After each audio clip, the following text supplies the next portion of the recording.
Bismillahirrahmanirrahim. Assalamualaikum warahmatullahi wabarakatuh. Alhamdulillah wassalatu wassalamu ala Rasulillah wa ala alihi wa sahbihi wa man wala. Amma ba'd. Para pemirsa rahimakumullah jami'an. Pada kesempatan yang mulia ini kita akan menjawab sebagian pertanyaan yang telah masuk pada redaksi Fatwa TV. Tentunya kami mengucapkan terima kasih kepada para pemirsa atas partisipasinya, telah mengirimkan pertanyaan ke redaksi kami. Mudah-mudahan ini merupakan tambahan amal kebajikan mereka dan menjadi sebab insyaallah membuka pintu kebaikan bagi yang lain. Pada kesempatan yang mulia ini, di antara pertanyaan yang masuk pada redaksi Fatwa TV, di antaranya pertanyaan dari saudara Muhammad Riki Sanjaya di Bekasi. Pertanyaan beliau, ana melihat ada perkataan dalam kitab Talbis Al-Jahmiyah karya Imam Ibnu Taimiyah jilid 7 halaman 290. Ada hadis bahawa Nabi bertemu Allah dalam bentuk wujud manusia. Apakah ini dibenarkan? Mohon penjelasannya Ustaz. Barakallahu fiik akhi Muhammad Riki. Kitab yang dimaksud oleh saudara Muhammad Riki adalah kitab Syekhul Islam Ibnu Taimiyah, Bayan Talbis Al-Jahmiyah fi Ta'sisi Bid'ahim Al-Kalamiyah. Kitab yang membantah pemikiran-pemikiran ahlul kalam dalam pentakwilan mereka terhadap sifat-sifat Allah, dan juga dalam penjelasan mereka tentang prinsip-prinsip ahlul kalam yang bertentangan dengan akidah ahli sunnah. Di dalam kitab tersebut yang dimaksud dari pertanyaan saudari kita tersebut yaitu hadis yang menjelaskan bahwa Nabi sallallahu alaihi wasallam melihat Rabbnya. Jadi bukan bertemu di sini. Melihat Rabbnya dalam bentuk atau rupa seorang pemuda yang tampan. Begitu redaksi hadisnya dalam bahasa Arab. Ra'aitu Rabbi fi suratin syab amrad. Aku melihat Rabbku dalam bentuk rupa seorang pemuda yang amrad, yang tampan. Tapi dalam riwayat lain disebutkan Ra'aitu Rabbi fil manam. Aku melihat Rabbku dalam mimpi. Hadis yang pertama tadi sebagian ulama mensahihkannya dan sebagian ulama mendhaifkannya. Begitu juga riwayat yang kedua Ra'aitu Rabbi fil manam, dia mendhaifkan, ada yang mensahihkan. Tetapi kesimpulannya bahwa yang menjadi substansi hadis ini adalah apakah Nabi sallallahu alaihi wasallam melihat Rabbnya dengan mata kepala di alam nyata,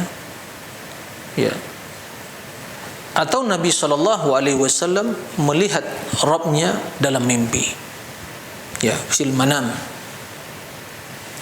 Ini menjadi substansi hadis tersebut.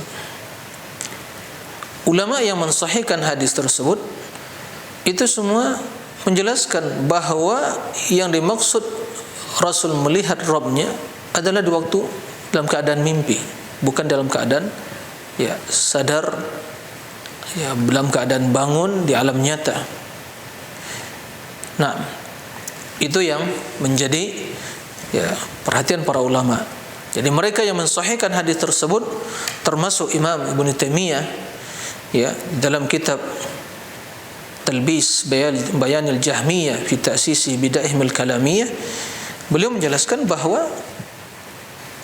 yang dimaksud hadis yang menjelaskan tentang Nabi SAW apakah melihat Rabbnya di waktu dalam keadaan mimpi, bukan dalam keadaan bangun, yaitu di alam nyata.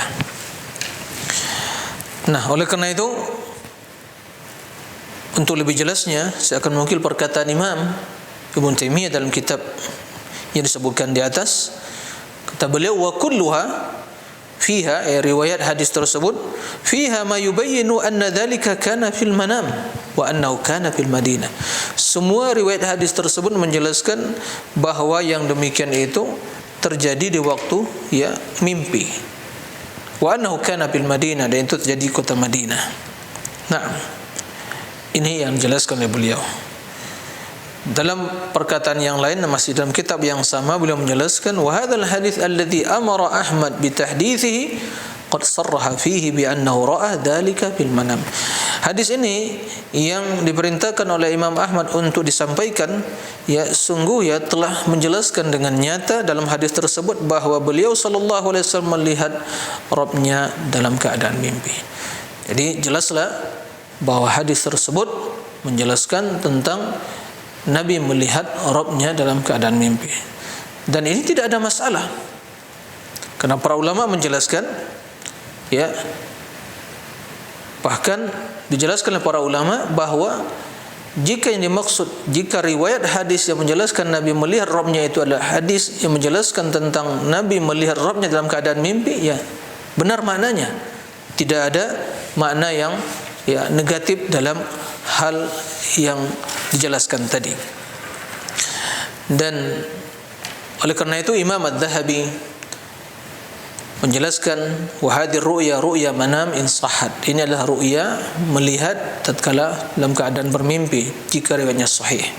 Begitu juga Imam As-Suyuti, Imam Al-Ujluni, dan juga Imam Al-Muallimi menjelaskan bahwa jika riwayat hadis tersebut sahih, itu maksudnya adalah Rasul melihat Rabbnya dalam keadaan bermimpi. Dan perlu diketahui para pemirsa bahwa seorang memungkinkan dia melihat Allah dalam keadaan mimpi, bukan dalam keadaan alam nyata. Karena Rasul menjelaskan, innakum lan taru rabbakum hatta tamutu. Jadi di dunia alam nyata tidak seorang pun yang akan bisa melihat Allah, tapi dalam mimpi bisa, Nabi bisa melihat, Dan ini juga sesuai dengan kondisi seseorang, keyakinan dan akidahnya. Dan bila hal itu terjadi, maka sama sekali tidaklah terdapat di dalam kejadian yang demikian itu celaan atau kekurangan bagi diri Allah tabaraka wa taala. Karena apa yang dilihat dalam mimpi tentunya tidaklah semerta-merta bahwa yang demikian itulah yang akan dilihat atau ada dalam alam nyata. Tentunya tidak seperti itu. Maka kendati Allah bisa dilihat dalam mimpi, akan tetapi tentunya tidak seorang pun yang menyerupai Allah di alam nyata. Dan Allah Maha Suci dari menyerupai salah seorang dari makhluknya. Oleh karena itu Al-Imam juga Ibnu Taimiyah menjelaskan bahwa, kata beliau, bahwa fala na'taqid, maka kita tidak meyakini annama takhayyalul insan fi manamihi aw yakhdatihi min as-suwar anna Allah fi nafsihi mithla dhalik. Bahwa kita tidak meyakini bahwa apa yang dikhayalkan oleh seseorang dalam mimpinya atau dalam keadaan dia sadar dari bentuk dan rupa, bahwa Allah fi nafsi mithla, bahwa Allah itu sungguhnya seperti itu pada dirinya, tidak. Fa innahu laisa huwa fi nafsi mithla dzalik, sesungguhnya Allah tidaklah demikian itu. Bal nafsul jinni wal ins la yatasawwar insan wa yatakhayyala haqiqatiha, bahkan sampai jin dan malaikat sendiri tidak akan mungkin seorang bisa membayangkan dan menghayalkan tentang hakikat yang sesungguhnya, ala khilafi ma yatakhayyaluhu wa yatasawwaru fi manami yaqdatihi, tentunya berbeda dengan apa yang dia khayalkan dan dia bayangkan di waktu tidurnya. Jadi seorang bisa melihat dalam mimpi mustahil dia bisa menghayalkan, menghadirkan bahwa di alam nyata dia akan melihat seperti itu. Ini yang dijelaskan oleh Imam Ibnu Taimiyah. Oleh karena itu, sesungguhnya Imam Ahli Sunnah seperti Imam Ibnu Taimiyah dan para ulama yang lain, tentunya mereka berlepas diri dari berbagai tuduhan yang disematkan pada dirinya bahwa ya mereka katanya mujassimah atau musyabbihah, atau menyerupakan Allah dengan makhluk, atau mujassim mengatakan itu jisim. Tentu sama sekali adalah pernyataan yang tidak benar. Kesimpulannya bahwa yang dimaksud oleh pertanyaan saudara Akhiriki tadi adalah yaitu Rasul sallallahu alaihi wasallam ya melihat Rabbnya dalam keadaan ya mimpi, bukan dalam keadaan ya sadar di alam nyata. Wallahu a'lam. Pertanyaan selanjutnya dari saudara Miftah di Makassar. Pertanyaannya, Assalamualaikum Ustaz, ana yakin kalau Allah itu di atas. Namun banyak orang bilang Allah itu di mana-mana. Tolong Ustaz jelaskan dengan ringkas dan jelas ya tentang Allah Subhanahu wa taala ya dengan benar agar ana tambah yakin dan bisa mengamalkannya. Syukran. Taib. Akh atau saudara Miftah, barakallahu fiik, merupakan akidah Ahli Sunnah, akidah yang tidak ada keraguan sedikit pun di dalamnya. Dan kita harus yakin Allah adalah yang maha sempurna. Allah adalah yang maha tinggi, zatnya maha tinggi. Dan itu dijelaskan oleh banyak dalil dari Al-Quran, dari wahyu Al-Quran, hadis, akal yang sehat, fitrah yang lurus. Semuanya menjelaskan bahwa Allah maha tinggi, zatnya maha tinggi. Nah, ini akidah yang harus dipahami terlebih dahulu. Dan jangan sampai ada keraguan dalam hal ini. Ya. Adapun pernyataan sebagian, bahkan di sini dikatakan ya, banyak orang mengatakan, sesungguhnya segelintir. Karena yang mengatakan Allah ada di mana-mana, sungguh mereka itu telah menyelisih fitrah mereka yang lurus. Ya. Menyelisih fitrah mereka yang lurus. Karena fitrah mereka di waktu berdoa mereka mengangkat tangan. Ya Rabb, ya Allah. Ya. Mereka tidak mengatakan tidak mengarahkan tangannya ke arah kanan atau kiri atau ke depan, ke belakang atau ke bawah. Jika Allah ada di mana-mana menurut mereka, ya tidak perlu mereka mengangkat tangan tatkala berdoa. Ya Allah. Jika Allah ada di mana-mana, tentunya bertentangan dengan makna apa yang diucapkan dalam salat, Subhana rabbiyal a'la, maha suci Allah yang maha tinggi. Ya.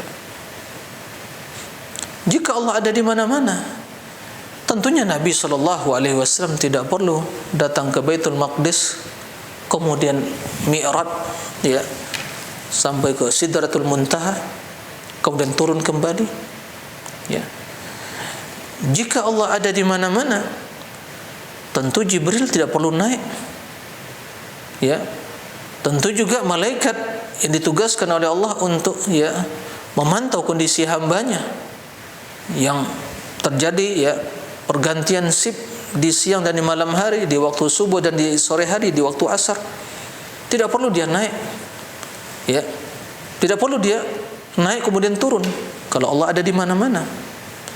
Jadi sesungguhnya yang mengatakan bahwa Allah ada di mana-mana, ini akidah al-hulul. Akidah yang tentunya kufur. Ya. Akidah yang bisa menyebabkan seorang kufur. Ya. Apalagi yang mengatakan Allah menyatu dengan makhluknya. Wahdatul wujud. Ya, atau Allah berada bersama makhluknya, menyatu dengan makhluknya. Ya. Maka perlu diyakini Allah Subhanahu wa taala maha tinggi, dan pernyataan yang mengatakan Allah ada di mana-mana adalah suatu kebatilan, dan kita harus memperingatkan umat dari kebatilan tersebut, karena yang demikian itu perkataan yang kufur yang akan bisa menyebabkan seorang keluar atau kufur, ya, keluar dari agama Allah jika dia memahami konsekuensi, ya, dari pernyataan dia tersebut. Tapi kebanyakan mereka jahil, terkontaminasi syubhat. Maka ini yang perlu kita sampaikan, kita ajarkan kepadanya tentang kebenaran dan juga tentang kebatilan apa yang mereka yakini. Dan standar kebenaran bukanlah banyaknya orang mengatakan suatu pendapat, tapi standarnya lah qala Allah wa qala Rasul. Nah, demikian wallahu alam wa sallallahu wa sallam Muhammad wa ala alihi wa sahbihi wasallim walhamdulillahi rabbil alamin.